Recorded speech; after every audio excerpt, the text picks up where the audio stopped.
Hello, how are you? Welcome to yet another exciting episode of Churchill Show Journey Series Edition. My goodness, what feedback! What was it last week? Chris Kirubi's interview, CKDJ himself. My goodness, it's been trending the entire week. And thank you so much for your feedbacks and your support. As I always say, your request is our command, and we have lots of surprises and some of those guests that you requested for. We are live hapa K1 Parklands. Zamani wao kulikuwa ni Wahindi nazunguka everywhere. They're all over here Parklands, and we hope things are going to come back to normal so that we can experience happiness once more. Thank God. The curve is flattening. The curve is flattening. Today's episode, this young man has been requested big time. He's a doctor who does some wicked stuff. Nimekuwa nikijiuliza, there are some questions I've always wanted to know. How he has been transitioning in his career. It's taken him a lot of time. He had a lot of support. And from little things, I want to know, how has he been able to evolve? Because every day he seems to be growing by leaps and bounds.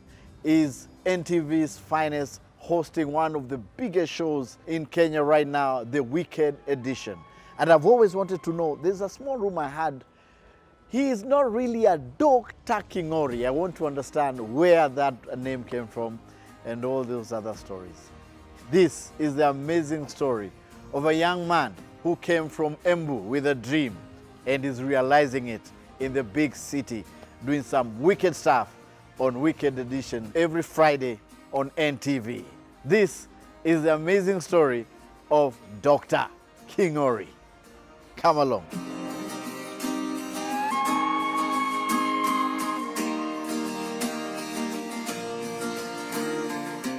My name is Dr. Kingori. Na watu wengi wanaulizanga kwa nini doctor, and it's because from a very young age mother yangu alikuwa anataka nikuwe daktari. My mom actually was sole focus, her investment in my education. She wanted me to be a doctor.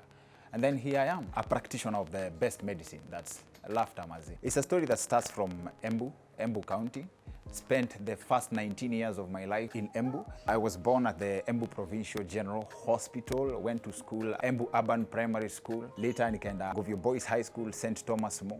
I'm a firstborn in a family of 3. Niko na brother yangu Max.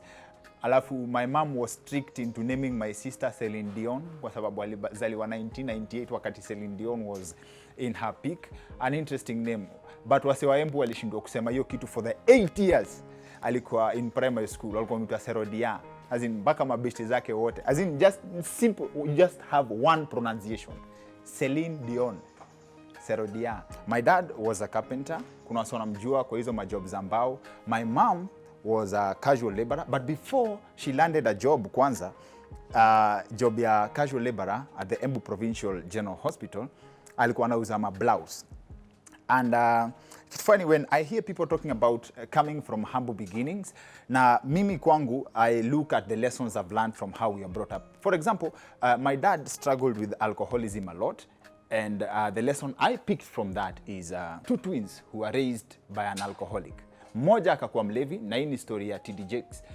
Mmoja akakuwa mlevi vibaya sana, akasema it runs in the family because I was raised by an alcoholic. Na mwingine hajawahi onja pombe hata kidogo, akaulizwa akasema I was raised by an alcoholic. So you are the one who chooses what you take from every situation. So the struggle na my dad, in fact, he is one of my biggest fans leo. Manze, mzae, shout out to him, najua na watch he. One of my biggest fans. So alikuwa na struggle kidogo. So mother yangu alikuwa na burden pia kiasi, so alikuwa anauza blouses. So one of actually my highlights za growing up was mother akikosa kuuza, hiyo inamaanisha hakuna food hiyo time. Especially at a time when my dad used to work outside Embu County.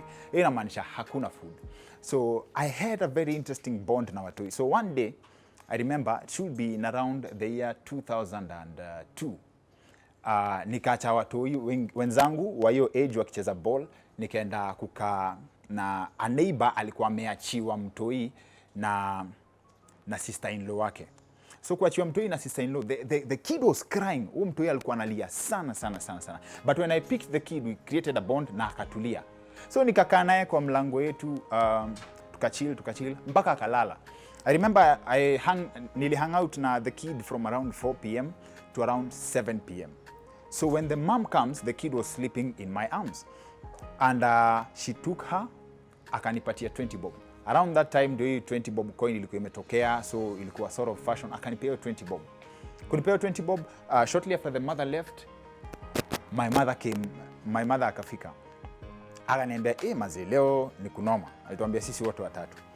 Alafu unajua kwetu kuna point fulani ilikuwa kulala njani kama routine, mpaka kuna day madhe yangu alipata do, bro yangu akaniona nikitoka na unga huko kwa gate huko, akaanza kudance and he came up with a song, yeah, leo tunakula ugali. In fact my mother remembers that dance to date. Max alikatikia ugali. Unaona people wanaimba pombe, I understand what it means because of food. So when this lady slipped a 20 bob coin kwa mkono yangu, my mother came akatuambia hajauza anything, so tunaweza survive tu leo and then kesho itakuwa poa. Sikuwa nimespend hiyo do.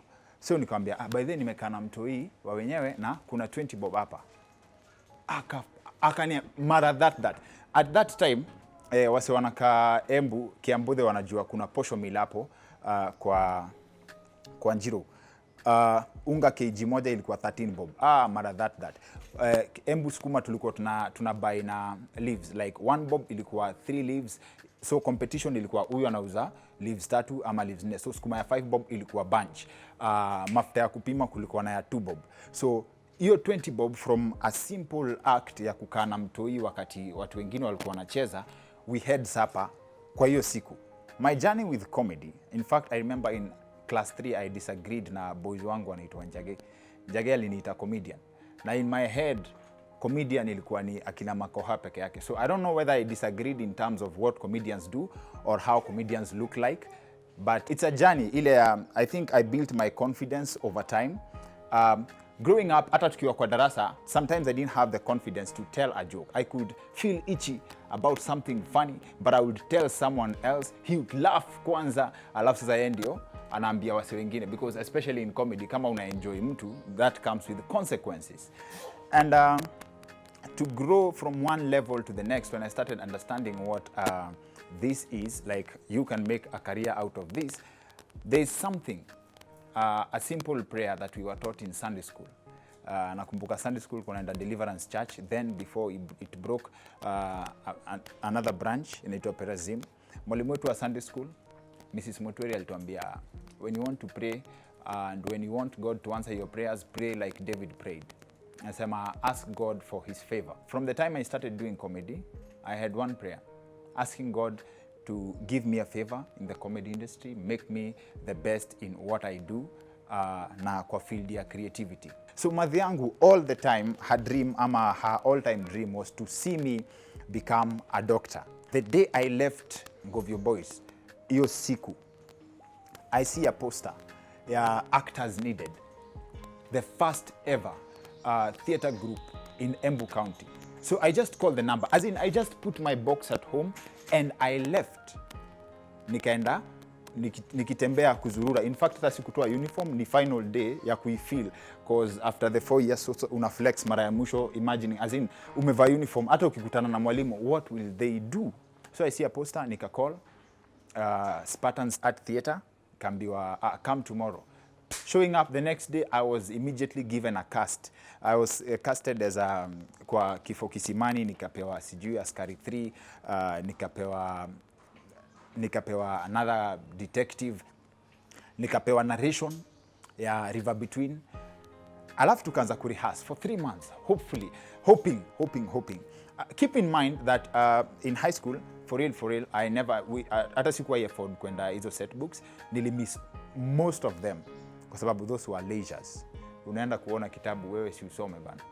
And inapata, immediately after high school, niliuliza mama yangu innocently, so college, akaniuliza do unaona wapi? I had seen the struggle, kwa sababu in high school, school fees yangu ilikuwa nalipwa ni kama tip. Like, anangoja tu fukuzwe shule, alafu atakupea 2,000 ya kurudi ya mwalimu, we shikilia hii alafu life iendelee. She did her best, maze. So what happens is I was cast, nikaanza set books. Then My mom used to earn 5K per month. 5K per month, na I understand now, wale watu wanangojanga Labor Day, kuona Atwoli ame-announce imeongezwa na percentage. Because I remember one day my mom was over the roof kwa sababu ile percentage ilikuwa imeongezwa Labor Day, ilikuwa inafikisha salo yao to 5,600. So after high school, wakani hook up na a gig. Yeah, they wanted me to go kufanya kazi ya kuchimba barabara where ninge make up to, I think, around between 12 to 17,000 per month. Hiyo kwanza home, 17,000 per month, I would be a tycoon. So I went there for a week. Remember nilikuwa nimeshaanza kufanya set books, nimeshaanza rehearse na watu. I went there for a week, nikaacha set books. Mazi. Sikuwa na feel hiyo vibe. Nilikuwa na feel ile vibe acting. So I quit that job. Family dream imepotea. So inamaanisha nikaambiwa, so you can't stay here. So umeamua kutengeneza life yako, enda ufix life yako huko. I remember nilichujwa home usiku. My dad was very mad. Katoka home usiku. We used to live in Spring Valley, karibu na the AP line. So ni around saa 4 usiku, I stumbled upon AP police officers wanafanya patrol, and then wakuza, kijana unaenda wapi usiku? Nikamwambia maze, home imekuwa complicated, naenda kuanza life cause set books. Nimeambia wazazi nataka kuact but hawajisikii na hiyo story. Akasema wewe ni actor? Hata ndio hizi scripts. Nikatoa. So makarao wameshika scripts za set books hivi, na mimi niko kwa giza napiga lines, alafu nani ukweli kijana? Nani ukweli? Umeshika hii yote. So, wanasoma line by line. Wakakuwa fascinated. Sema sawa basi, ishia. Nikaenda kwa kuzangu. So pole nikarudi tukafanya set books, and I was very hopeful. In fact, I knew I was going to buy my first car. I'm a product of very many people. I'm a product of a very big support system. That's why my rule in life is respect everybody. Kwa sababu there is a role that everybody plays in your life, in the person you would wish to become. Remember, nimetoka Embu tena, nimekam Nai, nimeambia wale wase tuko nafanya nao set books niaje, naenda Nai, na naenda kukua na show yangu kwa TV. Rafiki yangu anaitwa Moses Njogona akanileta Sn10, nikaenda kwa reception confidently, nikamwambia I have an idea for a TV show. Wakaniambia, at that time by the Churchill Show ilikuwa imeenda break. So wakaniambia, what's your idea? Enda pale kwa reception, piga simu. So I talked to someone on phone. I've never known who that was. Akanisikiza, akaniambia, so do this, go create a pilot, a show that you intend to do. Halafu, after, kuja, utuoneshe, and then we can decide. So pilot, yes. Pilot na hata fare kukam Nairobi ilikuwa crowdfunding. Before the Wicked edition, I was fixated on the idea of stand-up comedy only. But Larry introduced me to a concept of flexibility. Like there are other forms of comedy. Like maybe stand-up comedy may not be fit for TV, may not be sustainable as a weekly program, but there are other formats that have been tried. Kama hiyo format ya Wicked edition. It's an international format, akina Trevor Noah anaifanya, John Oliver anaifanya, Jimmy Fallon anaifanya. In the US wakona kama 40 shows zikona the same format. So Larry showed me these different formats, and then nikajiambia maybe I should try this. I should try nione vile inakaa. When it comes to doing a pilot, the Wicked edition is not the first program I pitched to NTV. So nikaambiwa tufanye pilot. Larry akasema, let's do it as a segment on the trend kwanza. Let's see how people take it. And people accepted it. Watu wakaipenda. And here we are. World.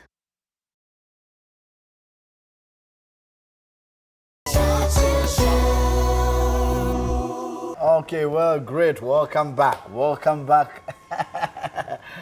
To yet another exciting episode of Churchill Show, the Journey Series edition. And guess what? You know, it's interesting. This is a host hosting another host. Wakamba zemeni ho. Kenya Jui. The character. First of all, easy lines zako. Hizo ni disability mazi. Hizo ni disability. Whoever makes fun of those mazi, utazeeka hivyo hata wewe. How do you make it in nini? No, I don't even know when they happen. Naonanga tu nikipiga picha they are there, and I'm like, I don't even feel them. Naonanga tu watu wakicomplain wakisema nimezeeka at a young age. Mzee kijana. manze. Varos zinaitwa kukinyesha unaweza tengeneza waterfall. Gully erosion. Isaidia maji ukiwa kwa bathroom lakini. Naweza each shoulder. Yes. Inakuwa watered. Nice to host you. Thank you. I'm so honored. Thank you. I am honored. To host a host. This is wicked. Asante. Now, Kenyaju, very few people know you do the Kenyaju. Kenyaju is a character. It's a character with its own life. I love Kenyaju. Thank you. Unajua, it's one of the elements za flexibility, za niaje. You're doing this. There's no space to do the form of comedy yenye umezoea. So kuna platform hapa that needs to be exploited. And then the character came. It's Obina. Obina who asked my producer at that time, anaitwa Ep09. Like, niaje, we can have another character introduced on the Offside show. And I didn't feel the impact of that character until one day the show used to air on Saturday. Then on Monday I'm coming to the office, a colleague anaitwa Steve Juma akaniona and then akaisha nguvu kabisa. He was laughing mpaka amelin kwa ukuta hivi. Anajaribu kuongea so nikasimama nisikie what's going on. So anajaribu kusema kitu anaanza kucheka alafu anajishikilia kwa desk hivi and then he finally found the strength to talk. So akaniambia ati hiyo punda ilikuwa na nini? So apparently the story that had aired was a donkey competition in Lamu. So vile punda zimepanga line zikapewa go, punda zikaenda, kuna jamaa mmoja akabaki na punda yake akistruggle akitafuta punda iendi. So the story was huyu jamaa alikuwa ameomba punda na hakuwa anajua iko na cutout. Sasa anatafuta form ya cutout and then Juma alishika, Steve Juma akashika cutout ya punda and I was like, so it was this impactful to you? And I think that's one of the highlights za Kenya Njini. It's amazing. Na ile juzi watu wali comment sana, the one that went global. Oh yes. So many of those packages have gone viral. There's one yenye kulikuwa na someone who hung on a chopper. Who hung on a chopper, Bungoma, the Bungoma hangman, James Bond. And then most interesting stories za Kenya Njini zimekuwa coverage of the county assemblies. So he did a package on the county assemblies, a roundup of all, unajua kukosangi action. Is the county assemblies are the Hollywood of Kenya. That's where all the action takes place. We have wanaitwaje stunt masters wa makofi huko. And I think that's also, most recently we did a story, a roundup. All the different counties. Yes. That's nice. That's amazing. You know, someone may think haujawahi kuwa na show moja difficult. Have you ever had a show ukasema I am he? I was not made for this. Mob.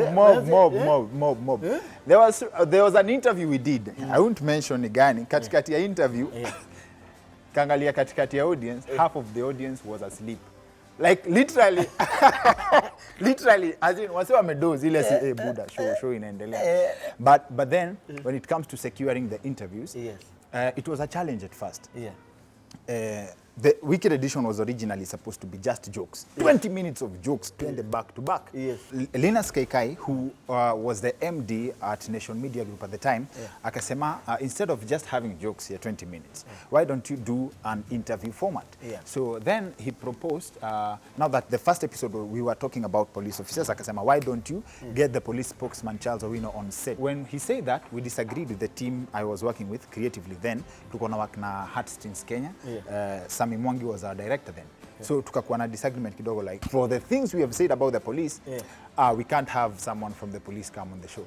But then I was so excited about Linus Kaikai's proposal that I decided to book a meeting with the police spokesman chini ya maji, and I did my first mock interview in his office. I think this is the first time anajua hii story, but I did the first mock interview in his office. So nika book meeting, nikaenda saa 8, naongea naye na learn vile anaongea, natafuta response, najua zile vitu Rashid alikuwa ameniambia naziweka in practice. Nimehanda Larry pia hapa na pale. I'm learning a few things. So we had a meeting for like an hour, 1.5 hours. Nikajiambia we are set. So the police spokesman comes. So the team disagrees, wanasema we can't have him in the studio. Tufanye hiyo part 1 kwanza alafu he comes back kwa nini. But I said no. It will be very unprofessional to have him stay out of the show, alafu akienda kuwatch show sasa in full and there's a part that was recorded. Kama ni ya kuharibika wacha iharibike sahi. Akaingia yeye ndiye ali have fun hata kushinda kila msee. So we know, ladies and gentlemen. Thank you very much, sir, for coming on the show. Asante sana. Thank you. So I'll just get right to it. Any forbidden questions? Anything I can ask to get arrested? I need to tread carefully. Commit offense. Yes, sawa. Commit a crime? No, I'm safe. If you commit a crime, you can be arrested. You actually accepted my friend request the other day, so I now trust police and civilians can be friends. Yes. You must be careful. Yes. Because there are many Owinos on the Facebook. Some in Owino's uniform. That's not you. Why haven't you arrested them? Am I speaking to the right Owino? I think so. Watu wameongea, mimi sijaongea vibaya, watu wengine wameongea vibaya about police. And I have an idea of how we can bring a bribe-free like institution. Like if you ask me, naweza sema we start like a process. Tupunguze bribes saini 100, 20, turudishe 50, turudishe 20, pole hivyo, gradually. Fike pali unaweza patia polisi 10 bob, alafu ikue imeisha kabisa. That's just my idea. That's just me thinking. You know, bribery starts at home. Bribery starts at home. Ati mtoto amelia, anapewa pesa, anafurahi. So, mtu ana grow kama amejua ni mzuri kupewa nini? So polisi wenye uchukua bribe. So unakuta ni wale walikuwa wanapewa pesa unakuta hata for example leo wewe ukipata dem unataka kuongea naye wewe ndio unaenda kununua coffee.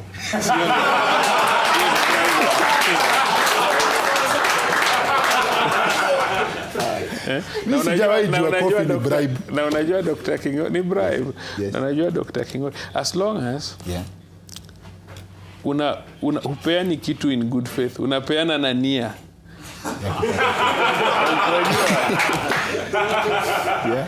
Ndipo unaona mtu anatoka nyumbani kwake hana insurance, ama mtu amebeba watu kwa matatu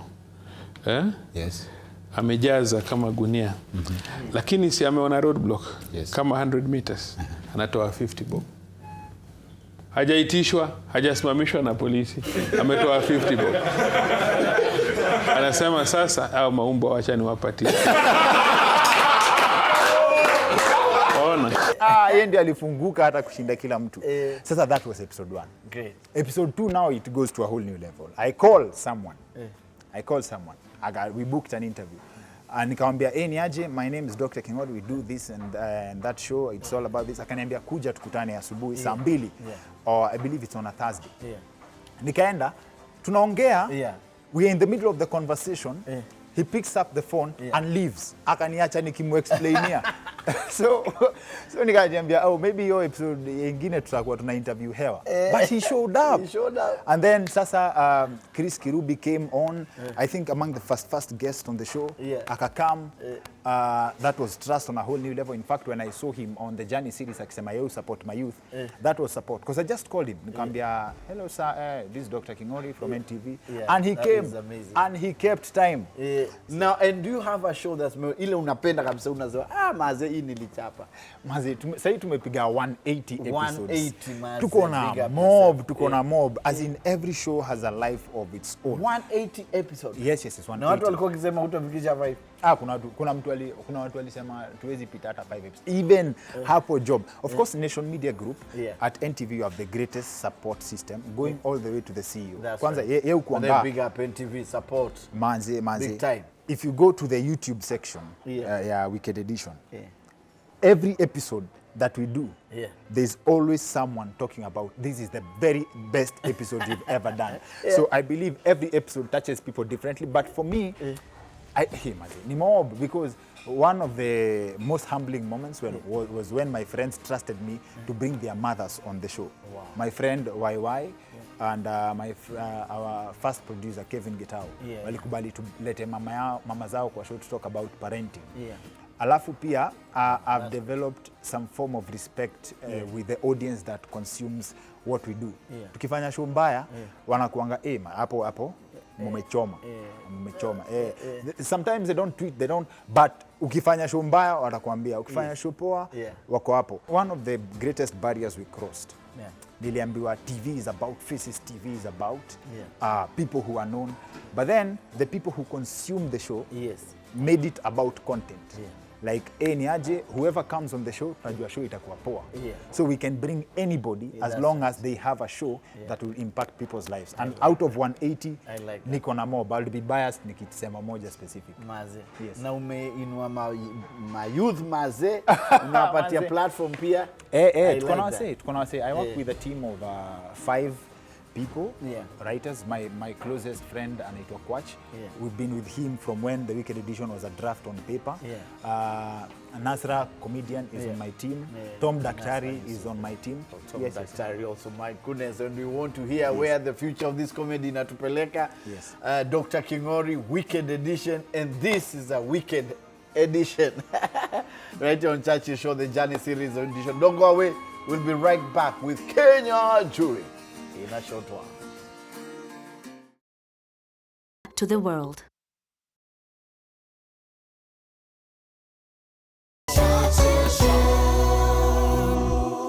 Kings is one of the funniest people I've ever met, but also he's hungry and he's ambitious and he's humble and he's willing to work for it.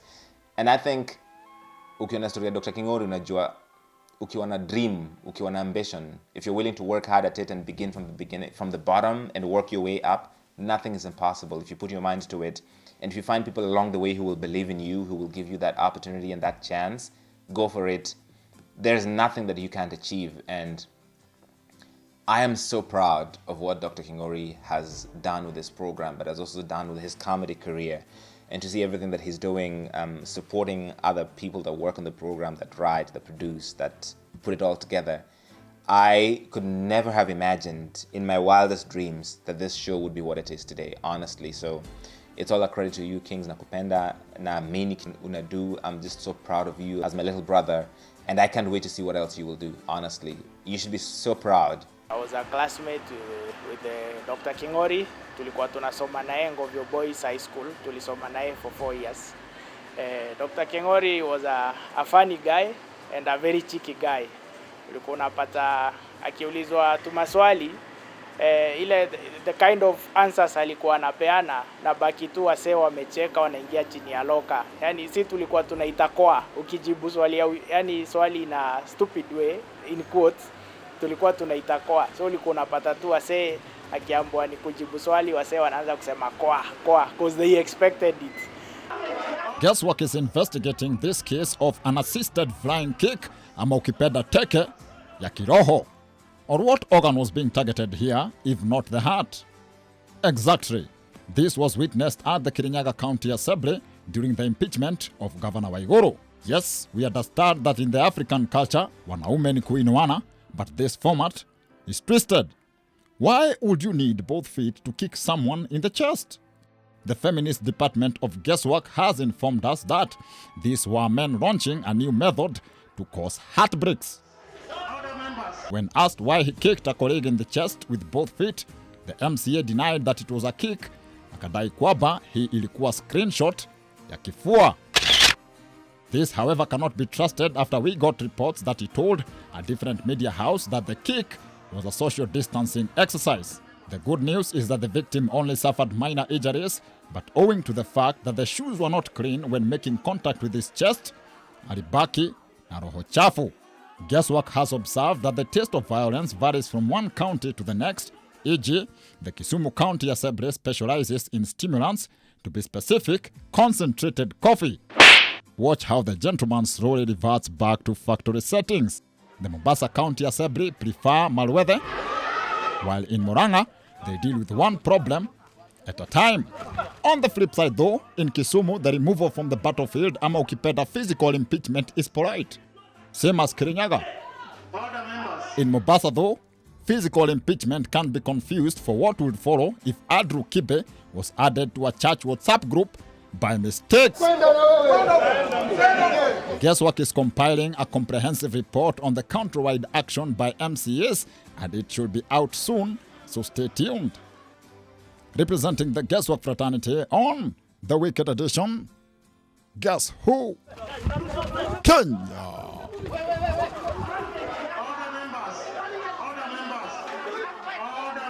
Huey. Welcome back.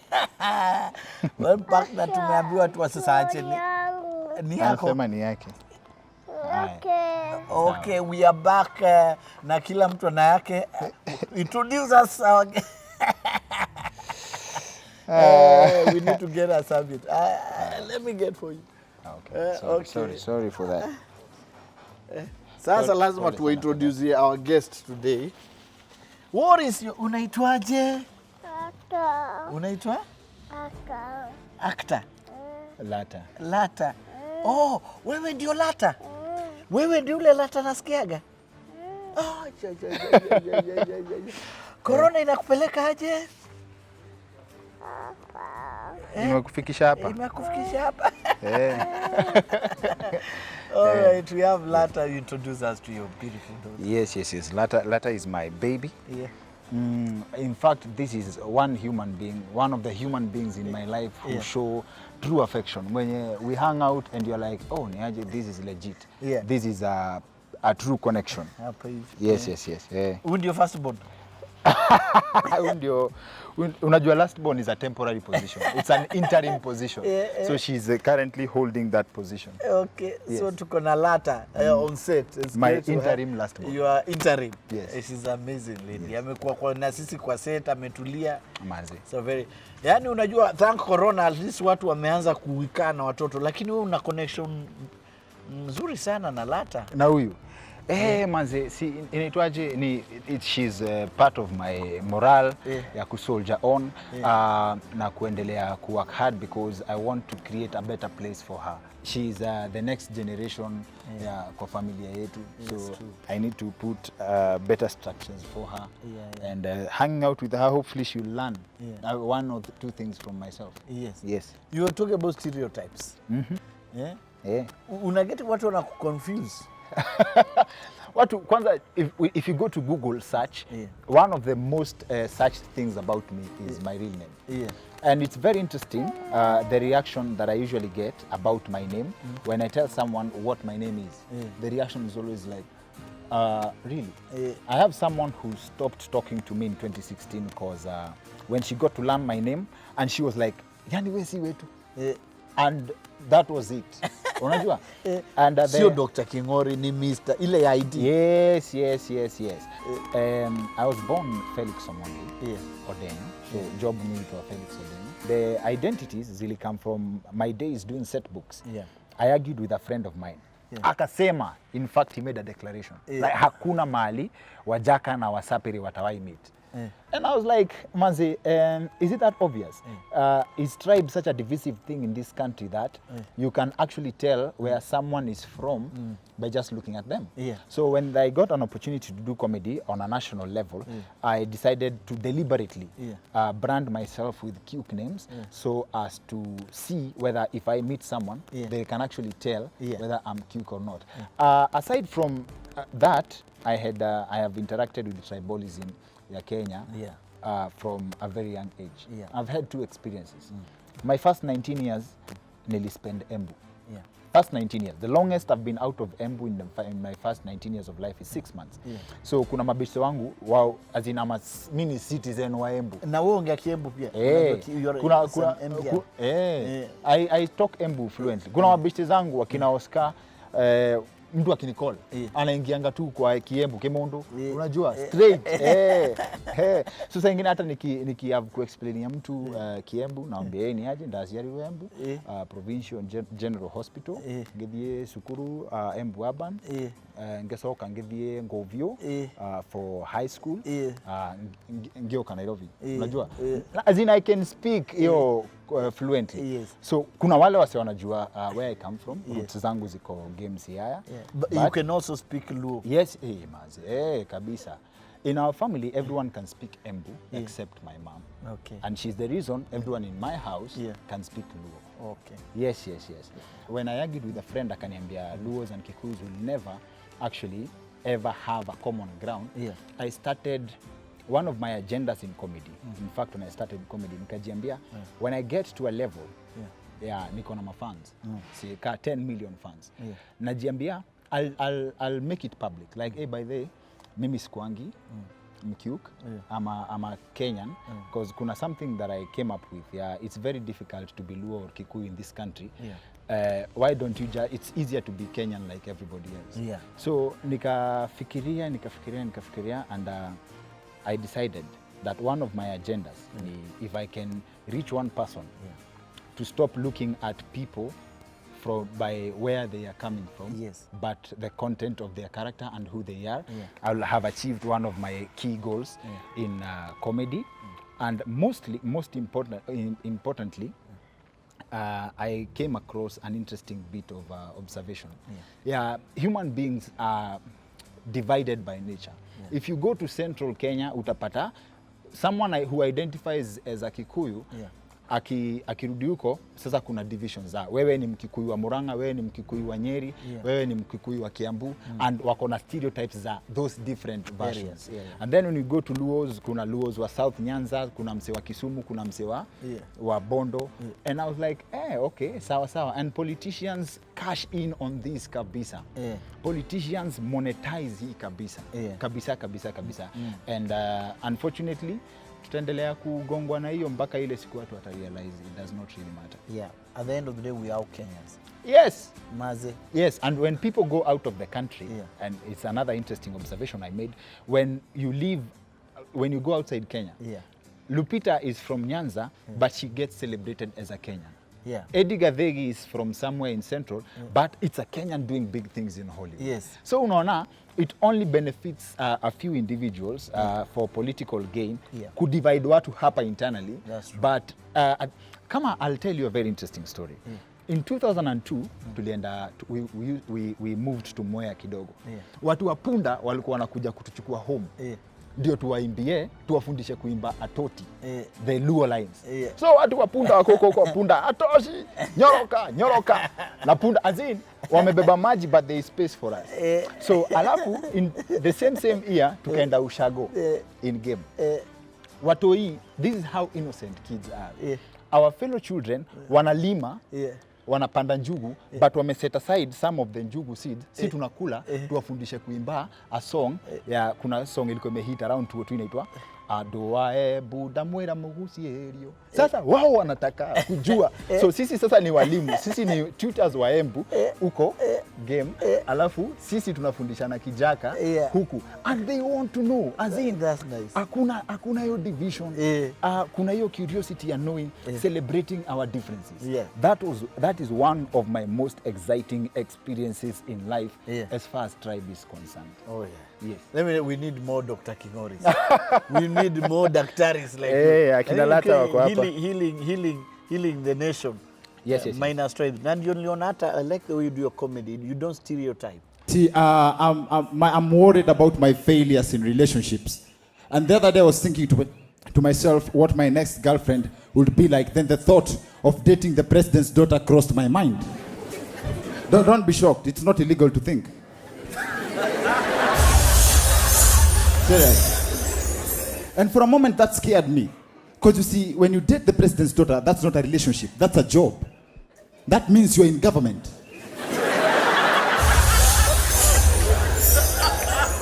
Serious. High levels of government. That's like the president, the first lady, the first daughter, and you, the first boyfriend. You can't even break up with her. You resign from the relationship. You can't even have normal relationship problems. At the end, you make the president's daughter jealous. They twist it to fit in as a mistake in the constitution. At the president's daughter is insecure because of you. And see, this area of relationship, this department of relationship, is one area I do admire chicken. See, chicken have it easy.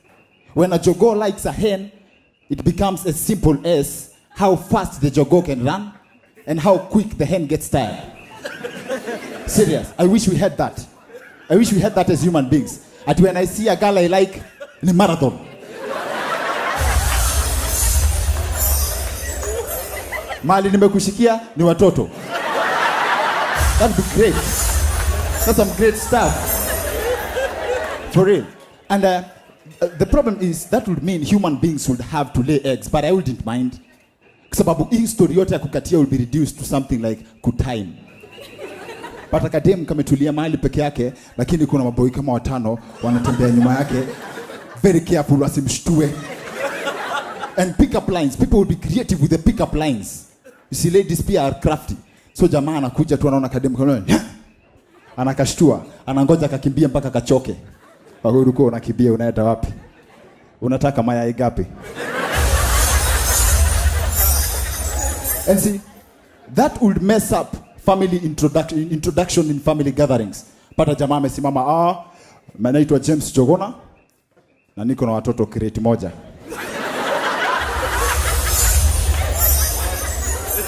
And see guys, I said before I get to the jokes, let me also, this is an appeal from me as a comedian to you guys as our audience. See, there's word going around that Kenyan comedians cannot do proper jokes. We are all about tribal stereotypes. We talk about Kikuyus have high affinity for money. Lawyers are talented in nutrition. That's not what we want to talk about.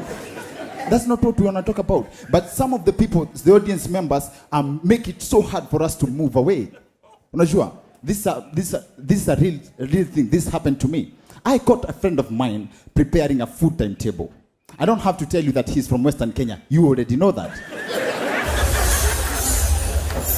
Ameandika timetable, Monday spaghetti, Tuesday noodles, Wednesday rice. Nikamuza, what's this? Akasema hunger strike. You don't laugh at that. Don't laugh at that, even for my esteem. If you find that tribal, don't laugh. I got myself covered. That's why I came with a glass of water. This is just in case I crack a dry joke.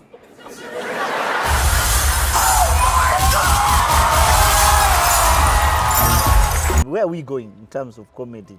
Kuna stereotypes. When it comes to stereotypes, stereotypes are okay. Yeah. It's a form of comedy. Yeah. Ukitafuta styles of comedy, stereotypes are accepted. Yeah. Hata ukienda US, unapata watu wana comparing blacks and whites. Yeah. But the difference is, kuna a very thin line between insults and jokes. Yes. So as a comedian, if you can tell the difference between an insult and a joke, unajua, then you can do the stereotypes. You can, as in, you can make someone, you can talk about a Kikuyu in such a way that a Kikuyu can celebrate Kikuyu. Yeah. But if you talk about Kikuyus in a demeaning way, Amaluos in a demeaning way, it stops being jokes now. Okay. Yes. That's the distinction for me. It does. Yeah. How is it parenting? You know, first of all, nimeona vile makaa naye the whole day. Yes. Morning. Yes. Na amekaa anakusikiza. Unajua, how do you manage to even make her calm like that? She was born in December. In December 2018. So mimi namwangalianga watching this person grow, as in yani God is a master. Unajua, watching this person from, unajua, I know where she was in 2016. Yeah. Nilikuwa natembea naye kila mahali. Yeah. And then sasa you watch her grow from one step to the next, to the next, to the next. Yeah. And I think the respect that comes from, there's a value of being present as a father in a child's life. Yeah. But I'm also an advocate of having babies at the right time with the right people. Yeah. Because if you have a kid at the right time with the right person, you're not being unfair to that child. Yeah. So the fact that the environment is such that I can hang out with her this much, I can be part of her life, she can learn from me. Yeah.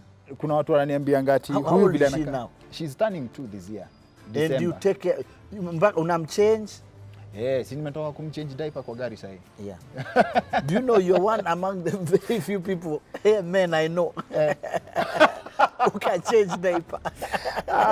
But Take care. And that's why you have a very special bond naye. Na unampikia. Thank you. Na mnachinda na yeye. Wakati sasa ni hang out ya mimi na yeye, Yeah. I do everything for her. Wow. But then she's an easy person pia.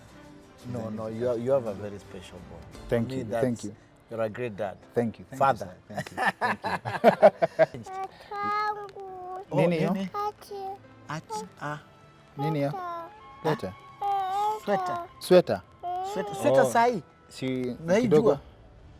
Si tumalize alafu tuende nikuvalisha jacket. Hiyo iko sawa? Okay, sawa. Ngoje uone vile daughters wanaamini baba ana kila kitu. Unataka lollipop? Tuache kumuuliza kile na anataka. gari na ndege na mwezi. Okay, unataka kila kitu. Babako anaweza afford twende basi. Unataka tuanze na ndege ama tuanze na nini?